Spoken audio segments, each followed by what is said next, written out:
बहुत अच्छी बात है अगर आप अभी भी लेना चाह रहे हो और खासकर लाइफ इंश्योरेंस लेना चाह रहे हो, मगर कुछ ऐसी बातें हैं जो आपको ध्यान रखना चाहिए और अगर आपने नहीं ध्यान रखा तो काफी नुकसान हो सकता है। टैक्स बेनिफिट नहीं मिलेंगे, ऊपर से जब मैच्योरिटी होगा आपको एक्सेस टैक्स भरना भी पड़ेगा। तो थोड़ा ध्यान रखिए और ये खासकर सिंगल प्रीमियम प्लान्स में ज्यादा प्रॉब्लम होता है और आप जब लास्ट मोमेंट में भागते जा रहे हो तो आप शायद ध्यान नहीं दोगे और ये प्रॉब्लम हो सकता है। तो चलिए मैं कुछ एग्जांपल्स के थ्रू आपको समझा दूंगा कि आपको क्या ध्यान में रखना चाहिए। तो सेक्शन 80C है जिसमें आपको एक रिबेट मिला जाता है अपने इनकम टैक्स के लिए। तो इसमें आप 1.5 लाख तक का इन्वेस्टमेंट कर सकते हो और वो 1.5 लाख आपके इनकम से निकल जाता है जब आप टैक्स के लिए कैलकुलेशन अपना करते हो। अब ये 1.5 लाख बचाने के लिए आप काफी सारा इन्वेस्टमेंट कर सकते हो, जैसे पीपीएफ है, म्यूचुअल फंड्स है, एनएससी है और लाइफ इंश्योरेंस भी है और भी कुछ इंस्ट्रूमेंट्स हैं। अब मैं सिर्फ इस डिस्कशन में लाइफ इंश्योरेंस के बारे में बात करूंगा।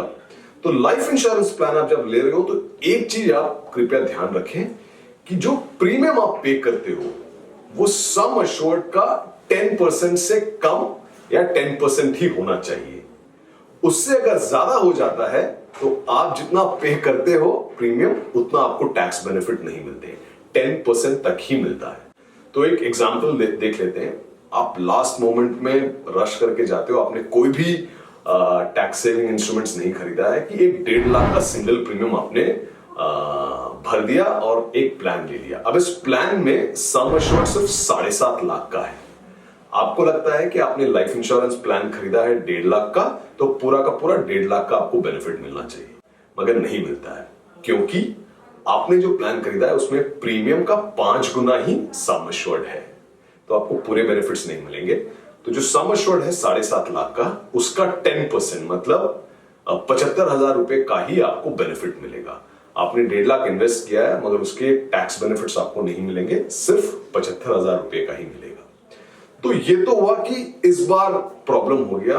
और सबसे वर्स्ट सिनेरियो क्या है कि ये प्लान जब मेच्योर होगा तब वो मेच्योरिटी अमाउंट पूरा टैक्सेबल हो जाता है।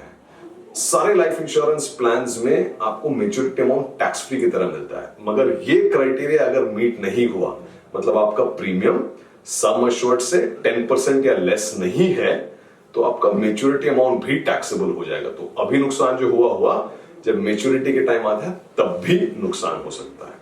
तो थोड़ा ध्यान दें, रश करके खासकर सिंगल प्रीमियम प्लान की तरफ ना भाग भी रहे हैं तो थोड़ा ध्यान दें कि ये क्राइटेरिया मीट हो। अच्छा चलिए, आपने ध्यान दिया और खरीद लिया। अब उसके बाद आपको क्या ध्यान रखना है कि आपको ये प्लान्स कुछ समय तक होल्ड करना पड़ेगा ताकि आपने अभी जो क्लेम किया है बेनिफिट्स वो आपको कंटिन्यू करते मिलते जाए बेनिफिट्स। तो मान लीजिए आपने एक यूलिप लिया है, तो यूलिप को आपको 5 साल तक एक्टिव रखना ही पड़ेगा। अगर आपने नहीं रखा है तो लास्ट ईयर मान लीजिए आपने 1 साल का प्रीमियम भर दिया, टैक्स बेनिफिट ले लिया और अगले साल छोड़ दिया, कोई भी कारण है, फाइनेंशियल क्रंच है, तो इस साल अगर आप नहीं कंटिन्यू कर रहे हो तो लास्ट ईयर जो आपने लिया है बेनिफिट वो आपको रिवर्स करके इस बार आपको टैक्स पे करना पड़ेगा। तो यूलिप में 5 साल तक आपको प्लान को प्रीमियम पे करके एक्टिव रखना पड़ेगा।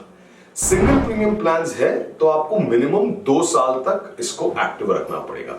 सिंगल प्रीमियम में ऑफ कोर्स आपको दोबारा प्रीमियम पे करने की जरूरत नहीं है, मगर आप 1 साल बाद उसको सरेंडर करके आप पैसे वापस निकालने के नहीं सोच सकते हो। सिमिलरली जो दूसरे लाइफ इंश्योरेंस प्लान्स होते हैं, जो ट्रेडिशनल प्लान्स होते हैं, उसको भी आपको मिनिमम 2 साल प्रीमियम्स पे करके कंटिन्यू करना ही पड़ेगा ताकि आपके टैक्स बेनिफिट जो आपने पहले लिए हैं वो आपको इस बार भरना ना पड़े। तो ये 2 चीज आप जरा ध्यान रखिएगा, आपको वरना नुकसान हो सकता है और काफी ज्यादा नुकसान हो सकता है। इन्वेस्टमेंट के टाइम पे भी पूरा टैक्स बेनिफिट नहीं मिलेगा और मैच्योरिटी के टाइम पे और एक बड़ा ब्लो मिलता है कि मैच्योरिटी अमाउंट पे पूरा टैक्स पे करिए। तो दोस्तों, होपफुली इस टैक्स सेविंग सीजन में ये एक छोटा टिप आपको हेल्प करेगा। अगर आपको लगता है कि और भी आपके दोस्त हैं जो इससे बेनिफिट करेंगे, प्लीज उनके साथ शेयर करें। Thank you.